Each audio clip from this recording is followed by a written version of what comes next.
Assalamualaikum warahmatullahi wabarakatuh. Apa kabar semuanya? Semoga keberkahan dan keselamatan selalu menyelimuti kita semua. Amin.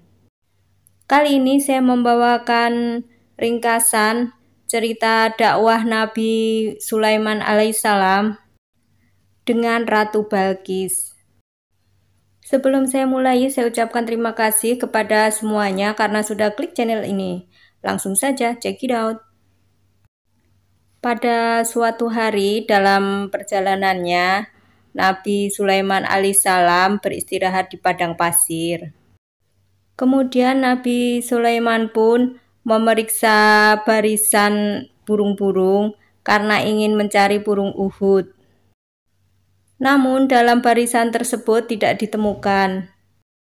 Nabi Sulaiman pun bertanya, kenapa burung hud-hud tidak ada? Apakah tidak hadir? Sebelum ada yang menjawab, tiba-tiba burung hud-hud itu pun hadir dan berkata, "Aku mengetahui sesuatu yang kamu tidak ketahui. Aku dari negeri Sabah dan aku membawa berita penting. Sesungguhnya aku menjumpai seorang wanita yang memerintah di negeri itu, serta dianugerahi singgasana yang sangat besar.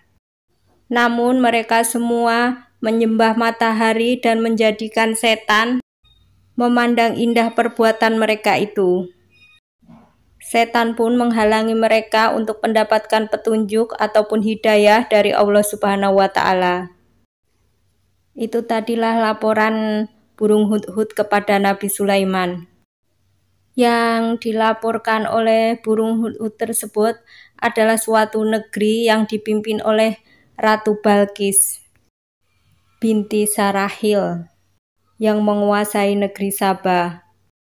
Ibunya Ratu Balkis ini adalah seorang jin perempuan yang bernama Fariyah yang berada di negeri Sabah tersebut. Ratu Balkis ini mempunyai 100.000 pasukan. Nah, kerajaan Ratu Balkis ini berada di suatu tempat bernama Marib, jauhnya sekitar 3 mil dari kota Sabah. Diceritakan pula bahwa singgasana Ratu Balkis ini sangat besar sekali dan dihiasi dengan berbagai macam perhiasan dari mutiara, intan berlian, emas, perak, dan lain sebagainya. Pokoknya sangat indah sekali lah. Pelayan Ratu Balkis ini ada 600 orang. 600 orang itu hanya khusus melayani Ratu Balkis saja, apalagi yang lain. Di istana Ratu Balkis yang sangat besar dan megah itu terdapat 700 jendela. Agar matahari bisa masuk menyinari ke dalam istana ketika bersinar dari terbit hingga tenggelam. Dan ketika terbit dan tenggelam pun mereka bisa menyembahnya. Mendengar laporan itu pun Nabi Sulaiman berkata, "Baiklah, akan kami lihat kamu termasuk orang-orang yang berdusta atau tidak." Nabi Sulaiman pun segera menulis surat yang ditujukan untuk Ratu Balkis dan kaumnya. Lalu menyerahkan surat itu untuk dibawa ke negeri Sabah. Setelah membawa surat tersebut, burung hud-hud pun hinggap di istana Ratu Balkis. Di tempat favorit Ratu Balkis, di saat Ratu Balkis itu selalu menyendiri. Lalu burung hud-hud itu pun melemparkan surat tersebut lewat celah di istana. Dan surat tersebut pun tepat jatuh di hadapan Ratu Bilqis. Kemudian burung itu pun menjauh dan memberi penghormatan seolah-olah tahu bahwa Ratu Balkis adalah seorang raja yang terhormat. Ratu Balkis sangat keheranan melihat tingkah burung itu yang sangat menakjubkan, yang seolah-olah tahu bahwa dia lagi berhadapan dengan seorang ratu atau penguasa yang hebat. Ratu Balkis pun bergegas mengambil surat yang dijatuhkan tersebut. Surat tersebut berisi dengan menyebut nama Allah yang lagi pemurah, lagi maha penyayang. Janganlah kau merasa sombong terhadapku, menganggapmu lebih tinggi daripadaku.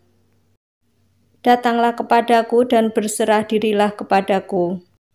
Setelah membaca surat tersebut, Ratu Balkis pun mengumpulkan semua pembesar kerajaan. Ratu Balkis pun berkata, "Sesungguhnya telah datang kepadaku surat yang sangat mulia." Kemudian Ratu Balkis pun membacakan surat tersebut lengkap. Mereka pun akhirnya tahu bahwa surat itu berasal dari Nabi Sulaiman alaihissalam. Ratu Balkis pun minta saran dan pendapat para pembesar kerajaan. Ada yang mengatakan, "Wahai Ratu, kita adalah sebuah kerajaan yang mempunyai kerajaan yang sangat besar sekali. Kekuatan bala tentaranya pun sangat besar. Jika ingin memeranginya, kami pun siap. Namun semua keputusan saya serahkan kepada Ratu Balkis." Ratu Balkis pun diam sejenak, dan dia memberi keputusan cenderung ke perdamaian dan diplomasi saja. "Aku akan mengirimkan utusan kepada mereka dan mengirimkan hadiah. Jika Nabi Sulaiman mau menerima hadiah tersebut, berarti Nabi Sulaiman hanyalah seorang raja. Kalian semua bisa memeranginya. Jika dia menolaknya, maka dia adalah seorang nabi, maka ikutilah dia." Ketika tengah bersiap-siap memberikan hadiah kepada Nabi Sulaiman, burung hudhud pun menceritakan rencana Ratu Balkis tersebut. Nabi Sulaiman pun segera menyiapkan segala sesuatu untuk menyambut kedatangan utusan Ratu Balkis dengan menyiapkan berbagai macam bangunan yang sangat indah dan megah. Singkat cerita pun utusan Ratu Balkis sampai ke istana Nabi Sulaiman alaihissalam. Setelah berbincang-bincang cukup lama, akhirnya mereka pun memberikan hadiah dari Ratu Balkis tersebut. Ketika diberikan hadiah dari Ratu Balkis itu, Nabi Sulaiman pun berkata, "Pulang dan bawa kembali hadiah tersebut. Saya tidak membutuhkannya, karena Allah Subhanahu wa Ta'ala telah memberiku orang lain yang tidak diberi. Dan Allah telah memberiku karunia rezeki yang sangat banyak. Dan saya pun diperintahkan untuk menjadi seorang nabi. Kekuasaanku pun meliputi dari manusia, jin, dan binatang, angin, dan semuanya yang Allah anugerahkan kepadaku. Saya tidak akan silau dengan harta yang kamu berikan. Jika Ratu Bilqis dan kaumnya tidak mau beriman, maka kami semua akan mengirim bala tentara yang lebih kuat di dunia ini dan mengeluarkan kalian dari negeri Sabah dengan sangat hina. Jika dia tidak mau menuruti perkataanku dan berserah diri kepadaku." Mendengar hal tersebut, utusan Ratu Balkis pun langsung pulang kembali ke negeri Sabah dan menceritakan semua yang terjadi di istana Nabi Sulaiman alaihissalam. Mendengar hal tersebut, Ratu Balkis pun meminta pendapat para pembesar kerajaannya, dan mereka pun menyarankan agar menemui Nabi Sulaiman alaihissalam. Ratu Balkis pun mengikuti saran pembesar kerajaan dan mulai bersiap-siap melakukan perjalanan menuju istana Nabi Sulaiman alaihissalam. Ratu Balkis pun berangkat ke istana Nabi Sulaiman dengan membawa ratusan ribu pasukan. Saking banyaknya pasukan sehingga dari jarak sekitar 1 farad dapat terdengar suara gemuruhnya. Maksudnya gemuruh itu gemuruh jalan kaki bala tentaranya itu karena saking banyaknya itu loh. 1 farsak itu sekitar 5,5 km loh. Di satu sisi di istana Nabi Sulaiman pun mengadakan persiapan. Nabi Sulaiman berkata kepada pembesar kerajaan, Wahai pembesar kerajaan, siapa di antara kalian yang bisa memindahkan istana Ratu Bilqis dalam sekejap sebelum Ratu Bilqis itu sampai ke sini? Akhirnya ada salah satu jin yang menyanggupinya bahwa istana itu akan sampai hanya dalam kedipan mata.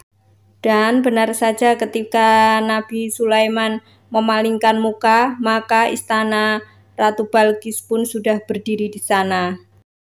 Melihat kejadian tersebut, Nabi Sulaiman pun berkata, "Begitu besar nikmat yang kau berikan kepadaku, sehingga bertambah pula iman dan takwaku kepadamu ya Allah."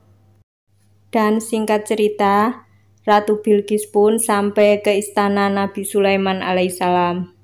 Disambut ramah oleh Nabi Sulaiman alaihissalam dan bertanya kepada Ratu Bilqis, "Apakah ini istana dan singgasanamu?"